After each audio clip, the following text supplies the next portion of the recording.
Hey, what's going on, guys? It's me, Train Man, and welcome back to the Zombie Train, episode 190. Right? Yeah, episode 190. Now, on this episode, we build a road, and I know this isn't typical. It's in fact a little bit strange, but this is something I'm building for the feature. I had to go get that bridge. I hate this bridge. Jader uses it all the time. I hate it. But it was useful here. So, I decided to make this road today because I couldn't really find much else to do, and I didn't have the time to port the map into Tane, which is something I've been meaning to do. I know there's a lot of animosity in the community about Tane, but the fact of the matter is, despite all the crap that's been given it, and despite the flaws that it had to begin with the bug fixes and with well, everything that's been given it, with the performance improvements over base 12, I think already it does a better job at being a solid gameplay experience. It just has better performance overall, and looks better, and, the wealth of content is there because you can bring stuff up from 12, even if it doesn't all look quite good, and, a little birdie told me that we're going to lose download station access here on TS12, coming not too far from now. So, I've got to get ready to move up. And a lot of people in my group have already moved up. And I'm anxious to try and play with routes that have been created in Tane, but until I get everything set up with it, I'm kind of SOL. So, I was looking to do that today, decided not to. Didn't. Actually, I spent a portion of the day not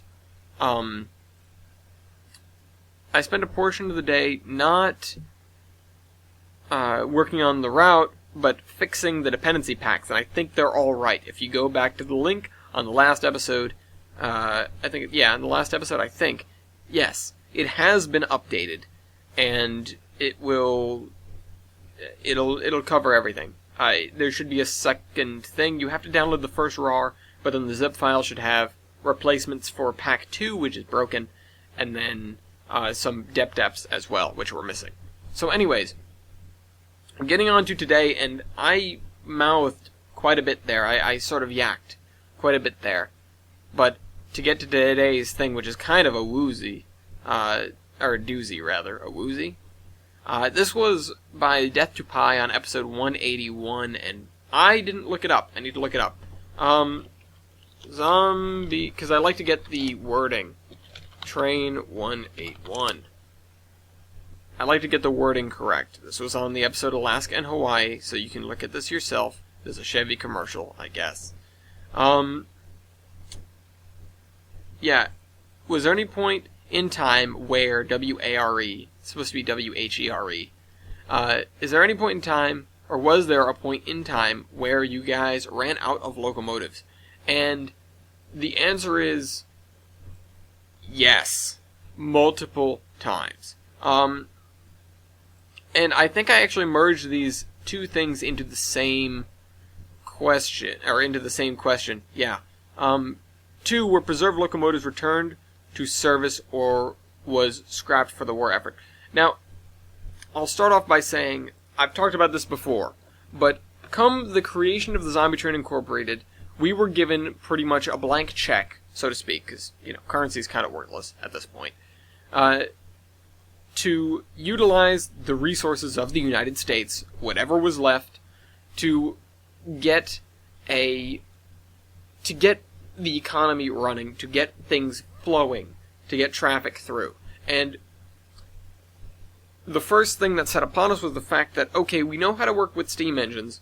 We have access to coal, maybe not easy access to coal, but we have the ability to get it out of the ground. It's not that hard. And we also don't really have any refinery capability. What little oil we do have that isn't in the state of being crude oil is currently being used by the U.S. military, the U.S. Navy, which is, at this point, as I've said, the U.S. government, to run their fleet of ships. Anything that didn't run on nuclear power. Now, so this left us with a lot of coal, and a lot of coal-fired engines that we were going to get running. And thus began what I suppose could be deemed the largest heritage operation in the history of the world, which is taking an entire country's worth of steam locomotives and outfitting them for service. And that includes hundreds, approximately 200 040s, 50 Pacifics, over 100 consolidations. Hold on, I have the actual numbers here. So, this was, and of course these were in various different states of decay. A lot of them were unrecoverable. But here is what is essentially the list of what we had. We had 196 040s, 152 80s, 135 060s, 83 Mikados, 75 Prairies, 75 10-wheelers, 55 Pacifics, 52 Touche, which did a lot of mine work and forestry work, 51 Moguls, 41 Americans, 40 Northerns, 24 Heislers, 21 Berkshires, 18 080s, 14 Mountains, 13 Decapods, 12 Hudsons, 11 042s, 10 Malay Moguls, so 2 662s, 10 Climaxes, and then a whole bunch of everything else. Or a little bit of everything else. As has been said, when we ran out of engines to restore, we took a few classes, and those were the engines that were restored. When we ran out of engines to restore, we then took a few classes that were particularly good. And this includes... actually, they were mostly USRA classes because we could easily get our hands on the designs. And they were designed to be sort of mass-produced.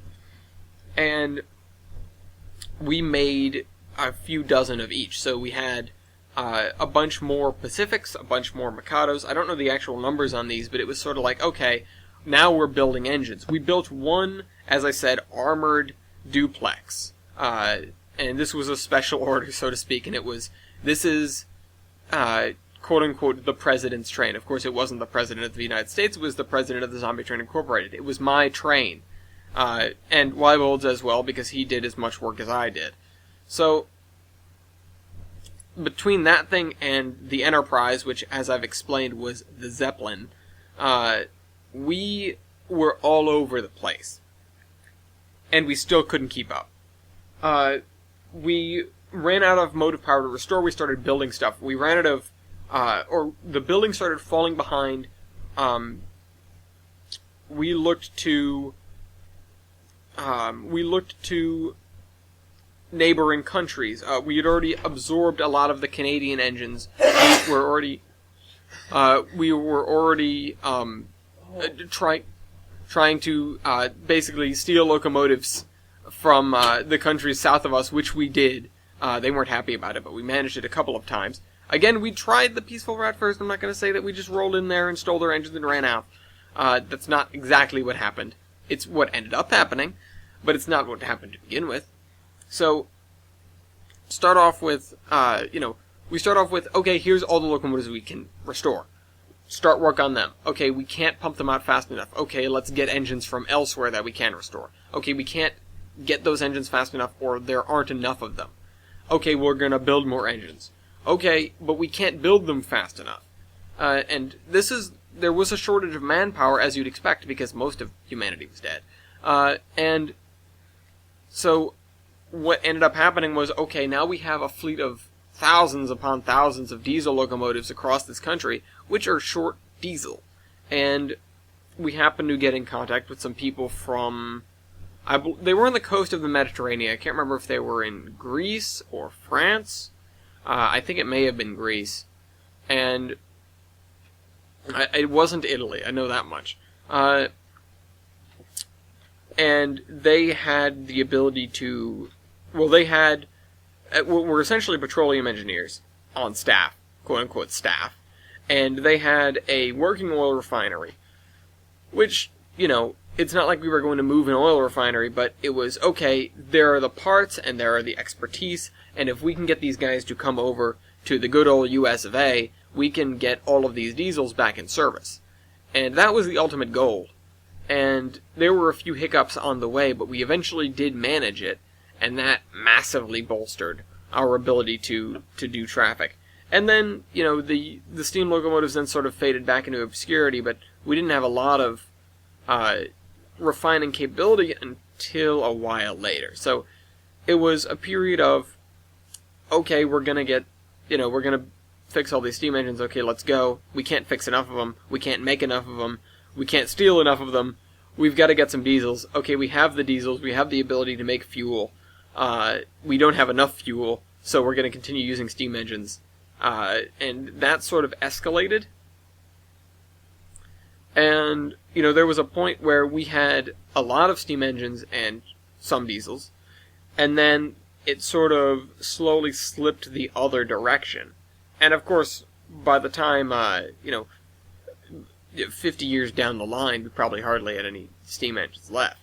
In service, at least. But getting fuel produced in that massive quantity is difficult.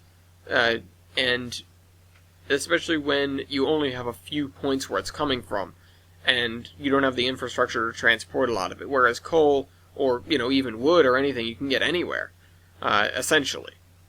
Wherever there's one, there's at least one of the two, pretty much anywhere. At least there's something flammable somewhere.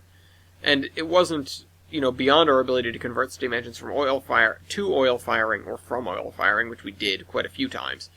But it was within our best interests to basically get as many things running on coal as possible, while that is our primary fuel resource, because that was the easiest thing to get.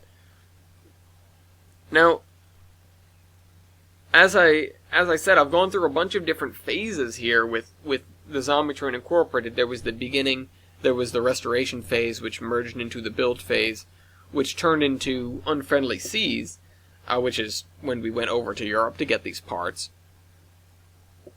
But even after Unfriendly Seas, it took a long time to get that operational. So even though the dash for diesels, so to speak, was quite swift, we couldn't actually put into operation, the new transition era quite as quickly as you might have expected, with somebody who very quickly gets access to, fuel. It became a time, even after we got the fuel over, when we were trying to set up infrastructure for dieselization of the system, or, re-dieselization, that things sort of stagnated, because we had a lack of locomotives, which is why we needed the diesels, and then suddenly we needed to pull locomotives aside for the purpose of getting the system ready for diesels. And that includes producing the fuel, that includes shipping the fuel, bringing in the crude, and also manpower to put aside to get the wells up and running, to run the refinery, and then to replicate that technology across multiple refineries. It became quite a personnel draw. And so you'd think there would be this huge jump as soon as we got that ability, and when in essence there was actually sort of a dip. It was, okay, we're working, we have what we need, well, we have less than we need, and now we have even less than we need while we're trying to get more. It was sort of a trade-off, is really what I'm trying to say. We had the ability to do, we had the ability to continue making steam engines, which we did, but it was outweighed by the, okay, well, let's pull some people off this project to sort of unlock a massive resource that's been sitting around in every yard in the United States for the last, 5 years or so, since the Great Panic. So, yeah, we went through a lot of phases there. And there were some new engines. There weren't, I don't believe too many engines were scrapped. I think maybe a handful ended up being either too difficult to restore, and we ended up using the parts, even though we were making a lot of parts. Or things ended up getting damaged or getting lost or something like that. But that amount was extremely low. Anyways, I hope you guys enjoyed this video, and I would like to talk about each of these facets, so keep asking questions on anything you've heard, and I'll see you when we do another one of these next week. And we've got an op session soon, so Train Man out.